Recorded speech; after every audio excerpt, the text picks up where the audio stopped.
Matthieu chapitre 7, on va lire à partir du verset 12.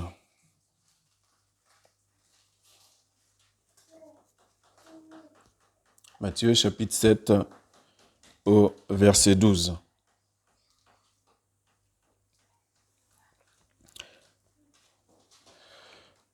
Toutes les choses donc que vous voulez que les hommes vous fassent, faites-les leur, vous aussi de même.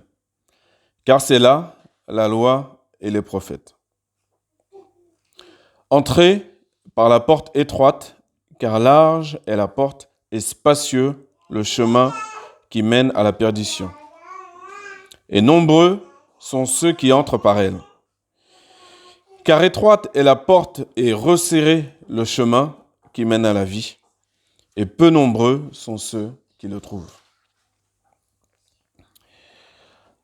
Or, soyez en garde contre les faux prophètes, qui viennent à vous en habit de brebis, mais qui au-dedans sont des loups ravisseurs.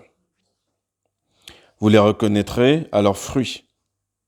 Cueille-t-on du raisin sur des épines ou des figues sur des chardons? Ainsi, tout bon arbre produit de bons fruits, mais l'arbre mauvais produit de mauvais fruits. Un bon arbre ne peut pas produire de mauvais fruits, ni un arbre mauvais produire de bons fruits. C'est logique jusque-là, n'est-ce pas? Tout arbre qui ne produit, verset 19, tout arbre qui ne produit pas de bons fruits est coupé et jeté au feu. Là, ça se corse. Tout arbre qui ne produit pas de bons fruits est coupé et jeté au feu. Ainsi, vous les reconnaîtrez à leurs fruits. Ce n'est pas tous ceux qui me disent Seigneur, Seigneur, qui entreront dans le royaume des cieux, mais celui qui fait la volonté de mon Père qui est dans les cieux. Je répète, ce ne sont pas tous ceux qui me disent Seigneur, Seigneur, qui entreront dans le royaume des cieux, mais c'est celui qui fait la volonté de mon Père qui est dans les cieux. Plusieurs me diront ce jour-là, Seigneur, Seigneur, n'avons-nous pas prophétisé en ton nom? Et n'avons-nous pas chassé des démons en ton nom? Et n'avons-nous pas fait beaucoup de miracles en ton nom? Et alors, je leur déclarerai, je ne vous ai jamais connu. Retirez-vous de moi, vous qui pratiquez l'iniquité. Quiconque donc entend ces miennes paroles et les met en pratique, je le comparerai à un homme prudent qui a bâti sa maison sur le roc, et la pluie est tombée, et les torrents sont venus, et les vents ont soufflé, et ont donné contre cette maison, et elle n'est pas tombée, car elle avait été fondée sur le roc. Et quiconque entend ces miennes paroles et ne les met pas en pratique sera comparé à un homme insensé qui a bâti sa maison sur le sable, et la pluie est tombée, et les torrents sont venus, et les vents ont soufflé, et ont battu cette maison, et elle est tombée. Et sa chute a été grande. Et il arriva que quand Jésus eut achevé ses discours, les foules s'étonnaient de sa doctrine, car il les enseignait comme ayant autorité, et non pas comme leurs scribes. Amen. Alors, on a deux mouvements. Le premier mouvement, c'est les personnes qui viennent à Jésus et qui lui disent Seigneur, Seigneur. Et dans toute l'Église, dans le monde entier, on a le mot Seigneur à la bouche. C'est pas mauvais. Mais il est aussi écrit que dans la parole de Dieu que tous ceux qui prononcent le nom du Seigneur s'éloignent de l'iniquité. Et le texte qu'on a lu là, donc, rappelle cela encore d'une autre manière. Retirez-vous de moi, vous qui pratiquez l'iniquité. L'iniquité, c'est l'injustice. Donc, ce qui signifie que je dois regarder ce qui concerne les œuvres de justice. Qu'est-ce qui est juste? Est-ce que c'est juste de répondre au mal par le mal? Par exemple, est-ce que c'est juste? Est-ce que c'est juste de calomnier, de parler dans le dos des gens quand ils ne sont pas là? Et venir le dimanche et chanter, être pris dans le bain de concerts, de louanges, etc. Et puis repartir, faire les activités, mettre la playlist dans la voiture. Est-ce que ça, c'est pratiquer les œuvres de justice? Donc, j'ai pris des exemples tout simples où tous, on va répondre, mais non, c'est pas ça. Donc, on doit être attentif. Quand on vient à Christ, à un moment donné, on va avoir aussi notre langage qui va changer. On ne va plus parler comme avant. Et c'est normal qu'au fur et à mesure, le mot et le nom du Seigneur va venir et sera dans notre bouche. Maintenant, à cause du fait qu'il est non seulement dans notre bouche, mais en nous, eh bien, du coup, maintenant, je suis coincé pour mon bien, par la parole de Dieu, pour faire les œuvres de justice. Alors, comment je peux faire les œuvres de justice? Eh bien, il faut que je puisse me nourrir de la parole de Dieu, afin que le psaume de David puisse être opérant quand il dit « Je cache ta parole dans mon cœur, afin de ne pas pécher contre toi ». Donc, ça veut dire qu'il a eu bien des occasions, et nous avons bien des occasions, de céder au péché, céder à la tentation.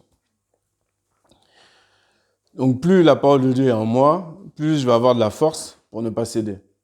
Mais si je suis léger, eh bien, juste le fait de venir dans un endroit, comme certains qu'on a visités cet été, où tu rentres et tu es pris par un concert, c'est pas mauvais, il n'y a pas de problème. Mais dimanche après dimanche, tu vas te laisser porter par quelque chose de léger, sans t'en rendre compte. Alors, on va oublier que Jésus, un jour, et j'espère que ça n'arrivera pas ici, mais il a pris des cordes, il a fait un fouet. Et à un moment donné, le Seigneur lui-même, il a ses limites. Donc, il ne va pas mettre de nouveau le déluge. Il a mis un arc-en-ciel pour ça, pour se rappeler même qu'il ne doit plus faire ça. Mais à un moment donné, Jésus lui-même a dû prendre des cordes pour faire un fouet, pour chasser les vendeurs du temple, chasser plein de choses. Et nous devons être vigilants. Alors nous, à notre petit niveau, c'est peut-être plus facile à maîtriser, mais des assemblées beaucoup plus grandes, c'est plus difficile si, quand on est en responsabilité, on n'a pas cette volonté ferme non pas de chercher la perfection humaine, mais d'accomplir quoi? La volonté du Père de Jésus. C'est ça qu'il a dit. Ce n'est pas tous ceux qui me disent Seigneur, Seigneur qui vont entrer dans le royaume des cieux. Ce n'est pas tous ceux qui vont excellemment bien chanter, louer le Seigneur, jouer la musique ou toute autre chose, ou même prêcher avec des termes divertissants pour les uns, pour les autres. Non, c'est celui qui va s'appliquer à faire la volonté, les œuvres justes. Donc, par exemple, on a parlé du baptême tout à l'heure, c'est quelque chose de simple et à la fois puissant, mais c'est une œuvre de justice. Voilà, en toute simplicité, je crois, je m'engage. Je confesse, je m'engage. Voilà. Et ainsi de suite, et ainsi de suite. Et à chaque fois, et au fur et à mesure du chemin, à chaque fois que je tombe, que je glisse, eh bien, je me relève. C'est ça le juste. Le juste, c'est pas celui qui ne tombe jamais. Non, non, non, non. Non, non. Comment? 7 fois. Voilà. 7 fois dans le sens de la perfection, que 7 fois, non seulement il tombe, mais c'est surtout 7 fois, il se relève. Donc c'est ça les coordonnées GPS spirituelles du juste, qui sont gravées en lui, qui doivent être gravées en lui, c'est que quoi qu'il arrive, j'avance, je me relève, j'avance. Voilà. Je ne m'occupe pas de culpabiliser, de ceci, de cela. De toute façon, on a tellement peu de pouvoir, de puissance ou de quoi que ce soit pour réparer quelques fautes que tu aies fait, quelques bêtises que tu aies fait, que la chose qui va te réparer, c'est que tu te lèves et que tu avances. C'est ça qui répare, c'est l'obéissance. L'obéissance vaut mieux que les sacrifices. Donc si tu tombes, c'est pas la peine de commencer un marathon de jeûne et prière de 40 jours, 40 nuits, parce on va te retrouver à l'hôpital. Parce que ce ne sera pas conduit spirituellement comme il le faut, et ça va faire n'importe quoi. Donc, je cherche une petite œuvre de justice à m'apporter, parce que j'ai pris connaissance, parce que je suis un lecteur des évangiles. Donc je sais, je ne peux pas me cacher, je ne peux pas dire je ne sais pas ce qui est bon ou ce qui est mal. Donc à un moment donné, dans la vie de chaque jour, Dieu ne va pas me parler en grec, ni en hébreu, ni en latin. C'est assez clair, c'est assez simple. Si on me fait du mal, c'est marqué plusieurs fois, je dois rendre le bien. Si on me persécute, je dois prier pour celui qui me persécute. Voilà. Toutes ces petites choses-là, ce sont des œuvres de justice, qui ne sont pas des petites choses en vérité, qui sont des grandes choses, mais on n'est pas forcément focalisé à les mettre en pratique. On va être plus focalisé au fait de, inconsciemment, on va se laisser porter par une routine évangélique, entre guillemets, une routine qui va être de cocher certaines cases. Voilà. Mais on va oublier les choses les plus importantes. Et c'est pour ça que Jésus montait tout le temps à la montagne, il se mettait à l'écart. Il allait chercher les informations de son Père pour le lendemain. Et il priait pour appliquer et pour faire simplement ce que le Père lui a dit de faire. Voilà. Et nous, c'est la même chose qu'on doit appliquer. Donc on vient au Seigneur. Ok. Maintenant, c'est une construction, une nouvelle vie, une nouvelle construction qui s'opère devant nous. C'est l'image de la maison. Donc on va bâtir une nouvelle maison. Maintenant, c'est comment elle est bâtie. Est-ce qu'elle est bâtie sur le fondement qui est Jésus-Christ, qui est le rocher, ou est-ce qu'elle est bâtie sur le fait que je suis entouré de gens qui sont sympas, j'aime bien les voir 1 ou 2 fois par semaine, on chante des chants, on mange ensemble, on prend des cafés, tout ça. Ou est-ce qu'elle est fondée sur Jésus-Christ? Principalement, uniquement. Est-ce que c'est de là découle tout ce qui suit derrière dans ma vie? Et tout le reste de ma construction de la maison. Donc la maison, je peux la faire de manière avec l'architecture design moderne. Il n'y a pas de souci. Je peux la construire de ma façon traditionnelle. Je peux la construire en bois, bien sûr. Ce qui compte, c'est quoi le rocher? Donc quand je parle de ces différents aspects de la maison,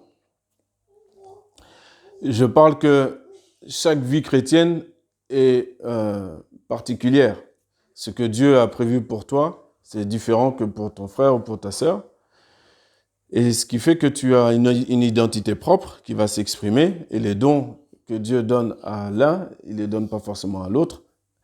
Mais tout ça, c'est pour l'édification de l'Église, bien sûr. Mais la personne, à titre personnel, elle est responsabilisée pour faire attention à ce que c'est le rocher qui soit vraiment le fondement et qui ensuite, de ce rocher-là, va découler ma manière de vivre et d'être. Voilà. Ce qui fait que, naturellement, même si je suis dans une assemblée, par exemple, de 50-60 personnes, et que, comme ça a été le cas, j'étais content quand je suis arrivé, qu'il y ait la prière, premièrement, parce que Jésus a dit que Dieu a dit que sa maison doit être une maison de prière. Il n'a pas dit que ça doit être une maison de concert de louanges avec tout ce qui s'ensuit. Ce n'est pas mauvais, ce n'est pas mauvais, la musique, il n'y a pas de problème. Mais premièrement, principalement, c'est la prière.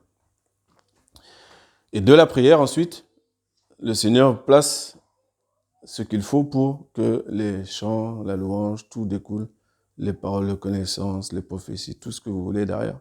Après, ça puisse opérer. Mais la base, c'est donc la prière.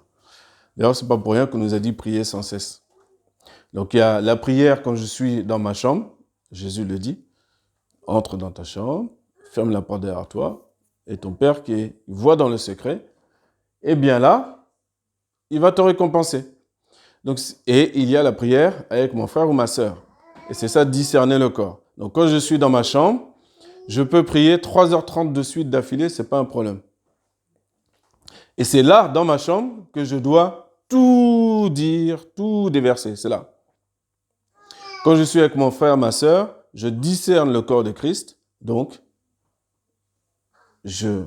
mon premier, comme je cherche l'intérêt de mon prochain, puisque c'est les évangiles, eh bien, je fais attention à ce que chacun puisse avoir son temps de prière. Voilà.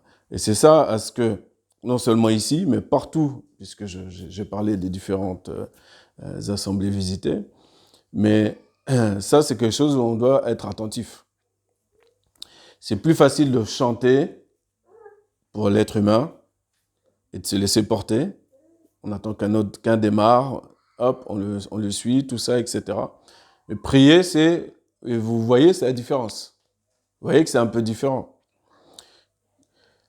Au début, c'est différent. Après, au fur et à mesure, comme tu es accoutumé à prier, ça devient facile. Tu as compris qu'en fait, c'est pas si difficile que ça. Dieu t'a créé une bouche. Voilà, donc on l'ouvre. Simplement, je ne peux pas faire ce que je fais dans le secret pour le faire au sens collectif ici. Je vous parle de ça parce que dimanche dernier, on était dans une assemblée où, à un moment donné, moi je ne suis pas chez moi, je ne suis pas dans l'assemblée. D'accord? Je visite simplement. Mais à un moment donné, il y avait une personne qui... Chacun vit des choses à titre personnel, il n'y a pas de souci. Mais qui était dans, on va dire, le combat spirituel, entre guillemets, alors que tu es dans un temps de culte collectif. Mais c'est pas grave, ça peut arriver. La personne a pu vivre quelque chose la veille, etc. Peu importe.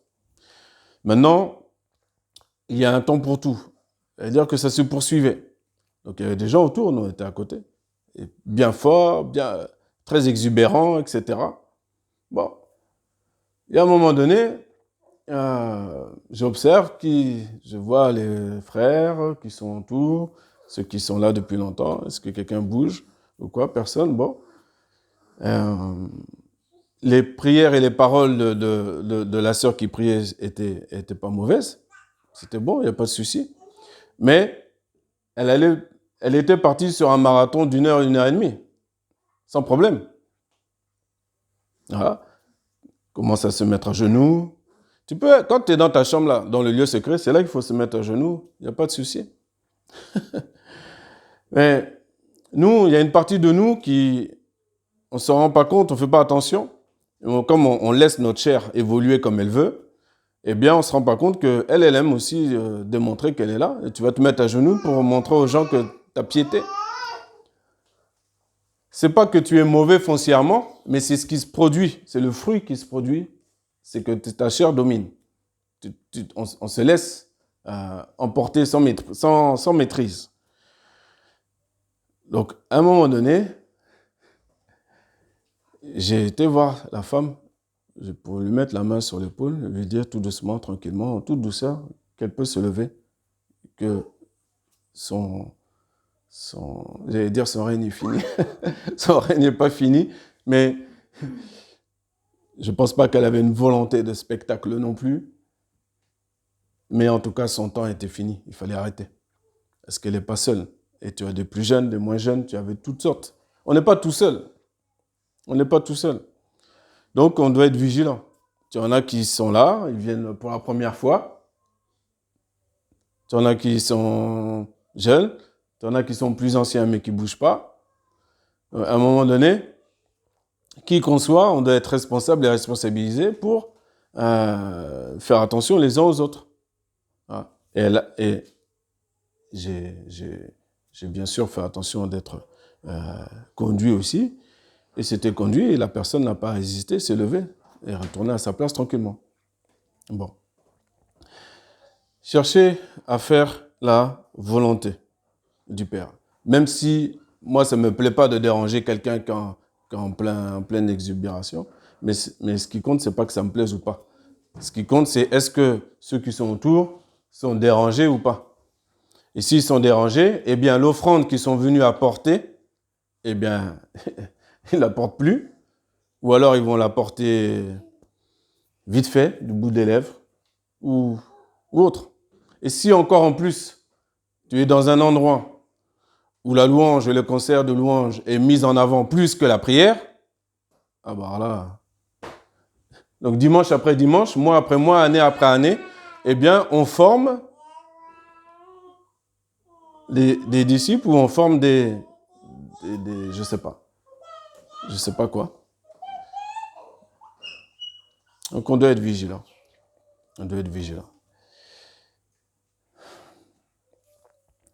Pour poursuivre, le deuxième point, cette maison-là, le vent, il va souffler. Qu'on le veuille ou non. La pluie va tomber, qu'on le veuille ou non. Qu'on le veuille ou non, ça vient. Donc maintenant, je suis informé. Je suis informé que ça va venir. Maintenant, je suis responsable pour être préparé. Et la seule préparation qu'on a à faire, c'est pour ça que c'est vrai que quand la parole dit que ces commandements du Seigneur sont pas pénibles, en vérité, c'est le diable qui fait croire aux chrétiens que les commandements de Dieu sont pénibles, mais c'est pas pénible. Si je suis un peu concentré et un petit peu discipliné jour après jour, eh ben, je verrai que c'est de plus en plus facile en fait. Et qu'il n'y a rien de compliqué. Mais ce fondement-là, qui est Jésus-Christ, tout doucement, eh bien, je peux l'enlever de ma vie sans m'en rendre compte. Mais comme je suis porté par quelque chose de léger, et que je pointe quand même à l'église de temps en temps, etc., et que j'écoute la musique chrétienne, et que ceci, que cela, bah, je ne me rends pas trop compte que finalement, j'ai décalé la construction de ma maison, la construction de ma vie, je l'ai décalée, et elle est plus basée sur Christ, en vérité. Et ça, je ne m'en rends pas compte. Mais je vais m'en rendre compte parce que le vent va venir, la pluie va venir, et là, je vais m'en rendre compte. Comment je vais réagir. Donc, maintenant, je suis préparé. Jésus m'a informé, et a informé les premiers. Il leur a dit, tous ceux qui veulent vivre pieusement en Jésus-Christ seront persécutés. Jésus a dit aux premiers chrétiens qu'ils seraient chassés, pourchassés, etc. Et les premiers chrétiens ont beaucoup souffert, d'ailleurs. Donc, il les a prévenus. Donc, maintenant, nous, il nous prévient. Eh bien, c'est à nous, nous sommes responsables, nous sommes responsabilisés pour mettre en pratique ou pas. Soit être des auditeurs oublieux ou pas. Voilà. Par exemple, pour finir, Jésus a dit à Pierre, à un moment donné, de paître ses brebis, de paître ses agneaux. Ce qui signifie juste donner la nourriture convenable, au temps convenable, aux disciples présents, ses frères qui étaient présents, ses frères et sœurs, et puis tous ceux qui allaient venir par la suite. Tous ceux qui seraient en tout cas en contact avec lui. Et c'est tout ce qu'il a à faire. C'est tout ce qu'il a à faire. Il lui a pas dit de chercher des projets extraordinaires à gauche et à droite pour remplir un bâtiment et être connu par lui-même, par des moyens humains, marketing, etc. Non, non, il lui a juste dit, tu donnes la nourriture à mes agneaux. Voilà. Jésus, lui, il a dit, moi, je vais attirer moi-même les hommes à moi, quand je vais être glorifié. Moi, il y a cette part où c'est moi qui vais faire. Je vais vous montrer comment moi, je suis fort, je suis puissant. L'autre part, il nous envoie. Okay, il nous envoie, mais toujours pareil avec des directives. Eh bien, j'ai été contacté suite à un mariage avant les congés. J'ai été contacté par un jeune couple qui était dans une grande église à Toulouse, qui demandait pour faire la préparation au mariage. J'ai dit, bon, vous avez un pasteur dans votre église à Toulouse? Il dit oui, ok. Donc tu écoutes gentiment et expliquer, et tu vois qu'ils avaient vraiment à cœur de faire cette préparation-là au mariage. Je dis bon, mais je dis voyez avec votre pasteur, tout simplement. Mais je voyais que avec sincérité et avec sagesse, ils épargnaient le frère, mais il m'a expliqué quand même, il m'a donné un peu plus d'explications pour expliquer que le monsieur est très occupé. Très occupé, très occupé. Bon, il se marie là le 21 septembre. J'ai dit, bah, on est tous occupés. On est tous occupés, il n'y a pas de problème. Maintenant, c'est, si j'oublie la première mission qui m'a été donnée, Yanis, si j'oublie la première mission qui m'a été donnée, eh bien, je vais petit à petit me décaler et ne plus paître les agneaux et les brebis qui sont sous mon giron, mais je vais avoir mes yeux fixés sur d'autres choses, des projets qui portent le nom, il y a la bannière Jésus-Christ, il n'y a pas de souci, mais ça c'est éloigné, au fur et à mesure, je ne vais pas me rendre compte que c'est éloigné de la mission première, qui est de m'occuper des personnes qui sont sous mes yeux, sous mon regard. C'est une grande église, il y a plusieurs pasteurs, mais ils sont très occupés. Je n'ai pas cherché à juger ni à quoi que ce soit. D'accord? Mais j'ai dit, vous demandez d'abord à votre pasteur. Ils ont demandé, je donne mes coordonnées, etc. Bon, il n'a pas fait aucune difficulté, au contraire. C'est comme si on lui enlevait une épine dans le pied. J'ai dit, ok, on va faire ensemble, il n'y a pas de souci. Bon. La première session que j'ai fait avec eux, c'est ce qu'on a lu ce matin. Qu'ils soient prévenus. Vous voulez vous marier, il n'y a pas de problème. Eh bien, dès le départ, c'est comme ça que j'ai été conduit en tout cas, c'est de vous dire que le vent va souffler, la pluie va tomber. Donc, préparez-vous. Préparez-vous. Préparez-vous, parce que quand on n'est pas préparé, eh bien, vous voyez à la télé, vous avez vu les inondations dans plusieurs différentes régions. Quand tu n'es pas préparé, tu perds ton magasin, tu perds ton garage, tu perds tout. Si tu es préparé, tu vas mettre des choses qui vont protéger, plus ou moins, qui vont minimiser les dégâts. Tu auras un peu de dégâts, mais ce sera minime. Tu auras juste peut-être un coup de peinture à faire, peut-être, mais tu n'auras pas perdu tout ce qui est électroménager, tu n'auras pas perdu plein de choses qui coûtent beaucoup plus cher, qui ont beaucoup plus de valeur. Parce que tu es préparé. Donc, si je suis préparé, il faut que je sache que celui qui m'a parlé et qui a fait en sorte que je sois préparé, dès le départ, et ça fait des milliers d'années, eh bien, ma maison va tenir debout. Tout simplement. Elle va tenir debout. Parce que la manière dont je vais gérer les événements, eh bien, je vais les gérer en ayant conscience et en ayant une bonne assurance que de toute façon, ma foi est bâtie sur quelque chose de solide. C'est-à-dire, c'est pour ça qu'on parle, le roc, c'est solide, c'est donc Jésus. Ma vie n'est pas bâtie sur des slogans ou sur un homme providentiel qui un jour a posé les mains sur moi, a prié, a posé les mains, ou m'a dit une prophétie, ou ceci ou cela. Non, non, non, non. Ma foi, elle est basée sur tout ce qui sort de la bouche de Jésus. Donc, à un moment donné, la sœur qui était partie dans un marathon de prière, moi j'avais reçu dans mon cœur, et je lui ai dit d'une autre manière pour ne pas être condescendant, mais la Bible dit que ce n'est pas en multipliant les vaines paroles qu'on sera exaucé. Pourquoi on le fait? Et ça m'est déjà arrivé d'avoir ce sentiment plusieurs fois que, en fait, tu peux apprendre les mots bibliques ou évangéliques qu'il faut prononcer pour une prière ou ceci ou cela. Mais en fait, parfois, les gens font du mimétisme, mais ils ne croient pas profondément ce qui sort de leur bouche. Donc du coup, ta chair prend le dessus et tu vas multiplier les arguments devant Dieu, multiplier les versets que tu as appris par cœur, multiplier différentes choses qui vont faire que sortir de là, tu seras dans un état particulier qui vont te maintenir en pleine confiance. Mais au bout de 5 minutes, dès qu'il y a un petit coup de vent, tu paniques. Tu retournes dans la panique. Celui qui croit en toute simplicité, comme un enfant, il rentre dans le royaume des cieux. Et quand le vent il souffle, il est comme Jésus dans la barque. Il n'a pas le sommeil de la fuite, ça c'est le sommeil de Jonas. Il a le sommeil de la confiance, c'est-à-dire le repos.